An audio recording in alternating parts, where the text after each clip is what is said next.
All right, so blank game here. So a quick reminder of how this all works. You're going to have sprites. Those are your pictures that you deal with.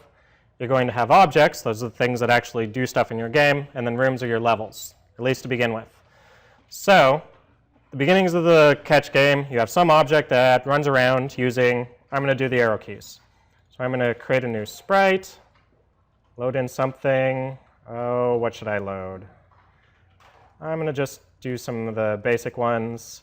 Bear, a bear. Of course I need a bear. I'm going to name it bear_s.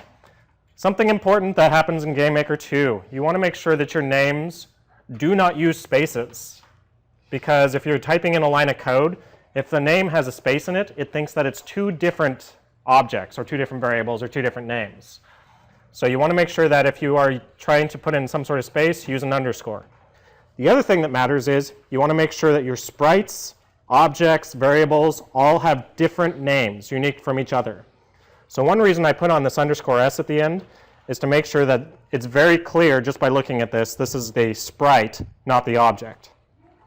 And that way, GameMaker doesn't get confused either. So if I'm talking about an object, it doesn't try and change your sprite on you instead. All right, bear sprite. So now I'm going to create an object. This is the bear_o object. It has that particular sprite.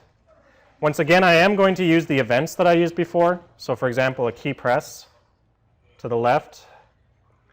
Now normally, I would have used one of these drag and drop icons, but being a much more advanced person than that, I'm going to instead do something in scripts. That's all under control, is where all the coding happens. There is this one with a green arrow here, which is to execute a script. We're going to get into that next class. Basically, you would use that if you have a piece of code you use over and over and over again, which will happen in our next project, which is Tetris. For this one, we're just going to do this execute code. So I'm going to drag that in. And it launches a little coding screen here. All right, so to move left, I have to know something about GameMaker. And in particular, it's that GameMaker's objects have some built-in variables. For example, there's an X position, there is a Y position. Each of these things dictates where an object actually is. It has speed, it has direction. All of these variables are built in, and I can refer to them directly. So, in particular, if I'm going left, there is a variable called hspeed built into GameMaker, which I'm going to set to, I don't know, -5. Keeping in mind that to the right is positive hspeed and to the left is negative hspeed. And then GameMaker, of course, has an upside down y-axis, right? So going down is positive y, and up is negative y. So this is a basic assignment statement. I take a variable, it's on the left side of an equal sign, and then I set the value I'm going to put it in as on the right side. And then I put in a semicolon. GameMaker is a little bit lenient in that it doesn't always require a semicolon, but it's probably good practice to do that. Upper and lowercase matters. If I put in a capital H speed, that doesn't work. So make sure you're paying attention to upper and lowercase letters as you're doing this. All right, so hspeed should become -5 when I press left. I've been coding for a good 3 minutes, and I haven't actually launched the game yet, so I should do that. So I'm going to create a new room. Hey, look, it's a room. It's a bear. I'm going to run it. It's a bear. I press the left key. That's awesome. Best game ever. All right, so I would like to do more than that, obviously. So some things I would like to do is I would like to set it so that when he stops, like when I press let up on the left key, I'd like him to stop. So I want to do a key release left as well. And there I'm going to say hspeed = 0. So I'm going to need similar code for going up and down and right as well.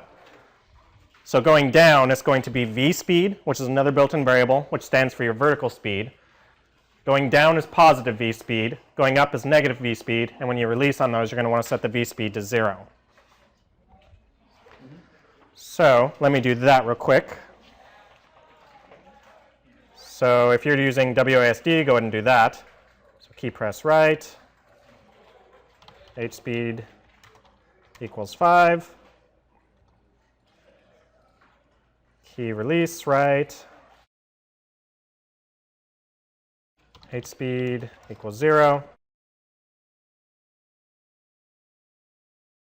Key press up. V speed equals -5. Key release up. V speed equals 0. Key press down. V speed equals 5. Key release down. V speed equals 0. Yes, I do type fast. You'll get used to it. Now you may notice that as you're typing, you're going to get kind of a red error on the side, and it's trying to help you there by saying, hey, that's not correct. So if I do H speed and a bunch of other stuff, notice that it's no longer highlighted. That means that that's not a built-in variable. It'll turn kind of reddish on my screen if it's built in. Occasionally it'll turn red if you have a syntax error as well. Syntax error means that you got a wrong symbol in there, or you're not quite saying that particular line correctly. I'm paranoid, so I'm going to test this. Good. All right, so V speed and H speed, how on earth did I know that those things existed? Well, one way you can find out is if you go into the Help menu, under Contents, the very bottom section is the GameMaker language. It might be worthwhile taking a look at some of the beginning sections of this. So some things you can do. So variables are important. Assignments. This is the basic syntax of how an assignment works. You take the variable and you say it equals whatever you're going to do. You can put mathematical expressions over here. So you could do 5 plus 10, and it would actually figure that out for you. If we're talking about other things, I don't know if you remember last year, but there was something called an avatar that we started with, and there was something chasing our avatar, so we had to say avatar.x or avatar.y. You're referring to another object by using this period command. There's also a global command. So if I want a variable that exists throughout the entire game, rather than belonging to one particular object, you can say global dot and then the name of variable.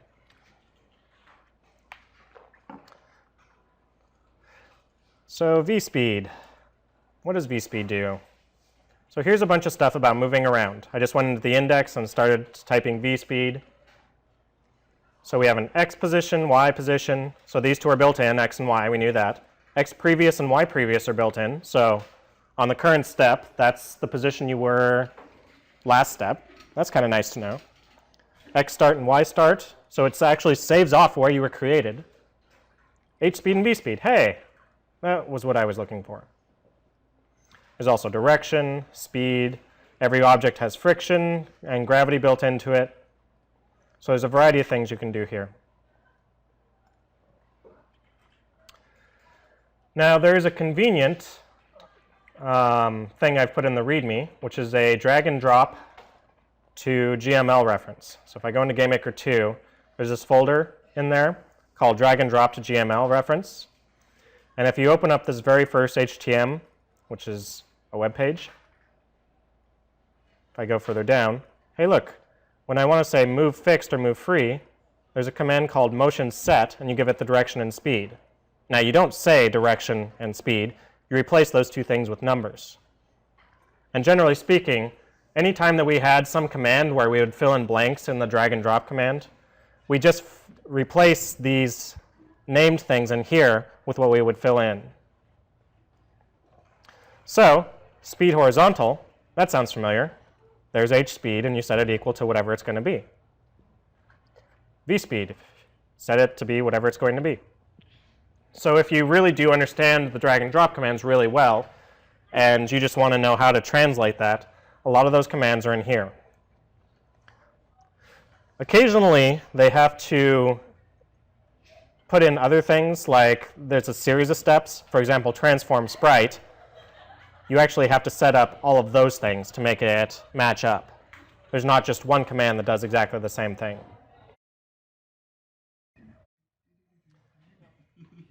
All right, so that's a couple of ways of doing reference, actually going into the help file and figuring it out. Out in the README, I've got this set of files, and you're free to copy that if you want.